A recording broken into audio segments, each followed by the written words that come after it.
নারীরা নামাজে 3টি ভুল করলে সারা জীবনের নামাজ বাতিল হয়ে যাবে। তারা যে নামাজ পড়ছে তাদের এই নামাজ আল্লাহর কাছে কবুল হবে না, তাদের নামাজ বরবাদ হয়ে যাবে।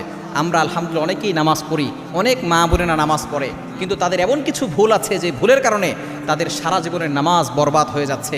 তারা কষ্ট করে নামাজ পড়ছে, এই নামাজ আল্লাহর কাছে কবুল হচ্ছে না 3টি ভুলের কারণে। নাম্বার 1, 1 নাম্বার হচ্ছে নারীরা যদি এমন হিজাব পরে যে হিজাবের পরেও তাদের চুলের কোনো অংশ বের হয়ে থাকে, তাহলে কিন্তু তাদের নামাজ আল্লাহর কাছে কবুল হবে না। অবশ্যই চুলটাকে ভালো করে ঢেকে রাখতে হবে, শুধুমাত্র মুখমণ্ডল দেখা যাবে, এছাড়া চুল যাতে করে বের না হয়ে যায়। অনেক মা বোন তো এমন আছে শুধু নামাজের সময় না, তারা বাহিরেও চুল খোলা রেখে তারপরে হাঁটে।